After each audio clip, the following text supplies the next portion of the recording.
안녕하세요. 특별 새벽 예배 가운데 큰 은혜가 있길 축복합니다. 오늘도 특세 말씀과 함께 매일 성경 본문에 따라 로마서 말씀으로 은혜를 나누고자 합니다. 오늘 말씀은 로마서 11장 25절에서 36절 말씀입니다. 말씀을 나누기에 앞서서 로마 교회의 배경에 대해서 잠시 설명을 드리도록 하겠습니다.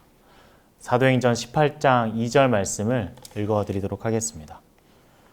아굴라라 하는 본도에서 난 유대인 한 사람을 만나니 글라우디오가 모든 유대인을 명하여 로마에서 떠나라 한 고로 그가 그 안에 브리스길라와 함께 이달리아로부터 새로 온지라 바울이 그들에게 가매. 로마에 복음이 전해지고 교회가 생겼을 때 그곳에는 이방인들과 유대인들이 함께 예배를 드리고 있었습니다. 그러던 중 글라우디오 황제가 유대인들을 로마에서 추방하는 일이 생겼습니다. 그렇게 이방인 그리스도인들만 예배를 드리다가 5년 후 다시 로마에 온 유대인들과 이방인들은 함께 예배를 드리게 되었습니다. 그런데 시간의 간격과 문화에서 오는 서로의 다름 때문에 교회 안에는 자그마한 다툼이 일어나게 되었습니다. 유대인 그리스도인들과 이방인 그리스도인들은 서로의 다른 문화에서 오는 신앙생활로 인해서 서로를 불편해하고 있었습니다. 그리고 서로의 구원에 대해서도 진짜 구원이 맞는 것인지 의심하고 있었습니다. 그래서 바울은 이방인과 유대인들이 서로 하나 되어 한 교회가 될 것을 바라며 이 편지를 쓰고 있습니다. 전반부에서는 이방인들도 동일하게 하나님께서 예수님을 통해 구원하셨음을 말씀하고 있습니다. 또한 동시에 이방인의 구원뿐만 아니라 유대인들도 하나님께서 구원하셨음을 이야기하는데 9장부터 그 말씀을 쭉 하다가 오늘 본문에서 마무리를 짓습니다.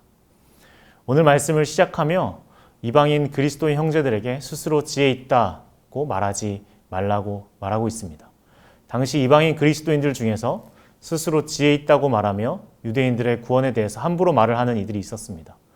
바울은 그 형제들에게 자신들이 구원받은 것에 대해서 우쭐대지 않도록 바울은 한 가지 신비한 비밀을 말하고자 합니다.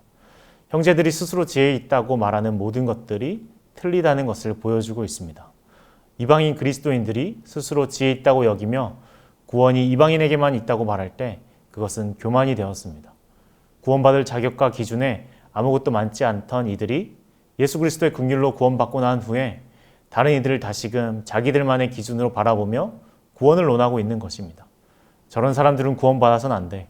저런 사람들은 구원받을 수 없어라고 이방인 그리스도인들이 말하고 있는 것입니다. 그러면서 스스로 지혜 있다고 여기는 것입니다. 그러나 바울은 그들을 바라보며 구원의 신비한 비밀에 대해서 말해주고 있습니다. 스스로 지혜 있다 여기지 말고 교만하지 말라고 말합니다. 그러나 그들을 혼내기보다 진짜 진리의 말씀을 들려줍니다. 그들의 교만을 치유하는 것은 오직 예수님이 어떻게 구원을 베푸셨는지를 말하는 진리뿐입니다. 그 진리 앞에서 스스로 지혜 있다고 여기는 모든 것들은 사라지고 겸손함만 남게 될 것입니다.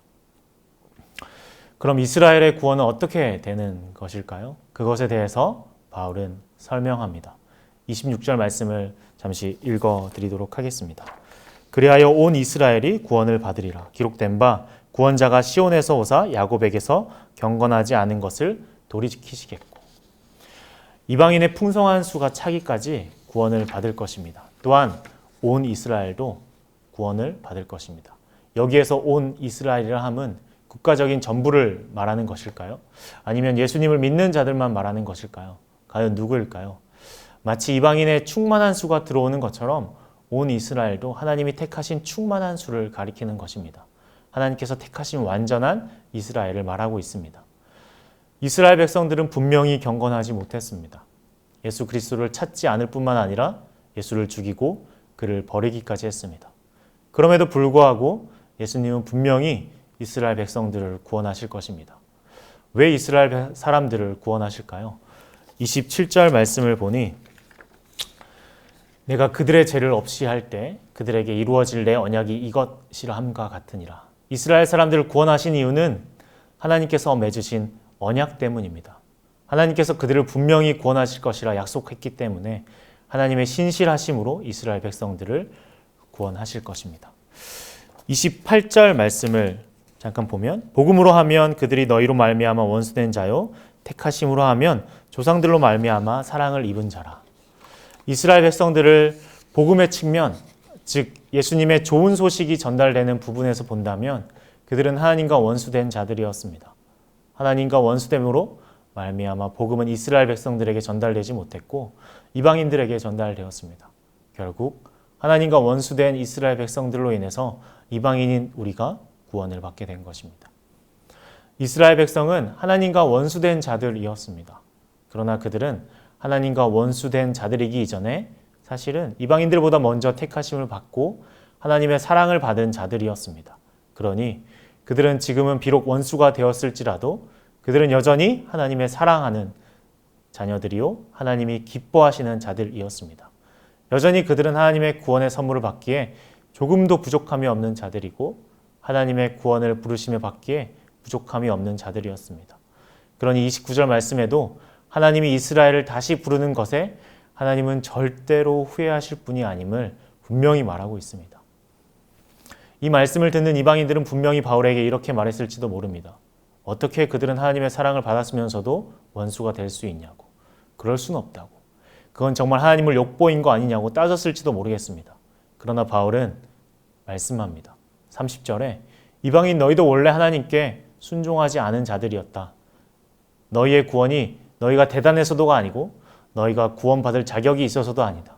너희가 지혜 있어서도 아니라는 것을 말하고 있습니다. 너희가 이스라엘 백성보다 나을 것이 하나도 없다는 것입니다. 이방인들이 긍휼을 입게 된 이유가 무엇이죠? 그것은 그들이 잘해서가 아니라 이스라엘이 순종하지 아니함으로 긍휼을 입은 것이었습니다. 그러니 잘난 척 할 거 하나 없고 스스로 지혜 있다고 여길 것 하나 없다 말하고 있습니다. 그러니 너희가 손가락질하고 구원받을 자격이 없다고 말하는 자들, 즉 이스라엘 백성이 하나님께 순종하지 않을지라도 31절 말씀에 하나님께서 너희에게 베푸신 긍휼로 말미암아 이제 이스라엘 백성도 긍휼을 받게 될 것이라 말씀합니다. 하나님은 이방인들에게 구원을 베풀어 주시기 위해 유대인들을 사용하셨고 유대인들에게 오시기 위해 이방인들을 사용하십니다. 이방인과 유대인 모두 불순종했지만 모두 하나님의 은혜를 발견하게 될 것입니다. 모두에게 구원이 예외 없이라기보다 모두에게 차별 없이 임한다는 것을 이 말씀을 통해 보여주고 있습니다. 그런데 재미있는 것은 32절 말씀을 읽어보니 32절에 이렇게 말하고 있습니다. 하나님이 모든 사람을 순종하지 않은 가운데 가두어 두심은 모든 사람에게 긍휼을 베풀려 하심이로다 라고 말씀합니다. 하나님이 모든 사람을 순종하지 않는 가운데 가두어 두었다고 말합니다. 마치 하나님께서 하나님의 말씀에 대해서 꼼짝없이 순종하지 못하도록 감옥에 가두었다 말하는 것 같습니다. 마치 놀리듯이 감옥에 가두었다가 그들을 풀어주면서 긍휼을 베풀었다 말하는 것 같습니다. 그러나 그렇지 않습니다. 순종하지 않는 것은 하나님을 떠난 인간의 본능이며 제약된 욕구입니다. 그러면 로마서 1장에 있는 말씀처럼 그들을 순종하지 않는 제약에 내버려 두었다고 표현해도 될 텐데 왜 가두어 두었다고 하나님의 적극적인 능동으로 표현을 할까요? 그것은 이 모든 하나님의 구원이 하나님의 손 밖으로 벗어날 수 없음을 하나님의 주권 안에 있음을 표현하기 위함입니다. 인간의 순종하지 않는 모든 것조차 하나님께서 생각하지 못한 예상 밖의 것들이 아니라 하나님의 주권과 계획 안에 다 있음을 적극적인 모습으로 나타내는 것입니다. 바울은 그리스도인들이 된 이방인들에게 스스로 지혜 있다고 생각하지 말기를 요청하며 편지를 보내고 있습니다. 하나님의 구원, 즉 예수 그리스도의 긍휼하심이 너희에게 있었듯이 구원받지 못할 것처럼 보이는 이스라엘 백성에게도 동일하게 긍휼이 있을 것이라 말합니다. 그러나 바울은 이 편지를 쓰면서 이방인의 구원을 위해 이스라엘 백성들을 사용하고 이스라엘 백성들의 구원을 위해 이방인을 사용하는 것을 보면서 그 하나님의 지혜와 지식의 풍성함에 대해서 가늠할 수 없었을 것입니다. 스스로 지혜 있다고 말하는 형제들에게 편지를 쓰면서 사실은 자신도 지혜 있는 자가 아니라 하나님의 지혜와 지식 앞에서는 아무것도 아는 자임을 마지막으로 하나님께 찬양을 올려드리며 이 말씀을 마치고 있습니다. 그 말씀, 찬양하는 말씀을 함께 읽어봤으면 좋겠는데요. 33절 말씀입니다.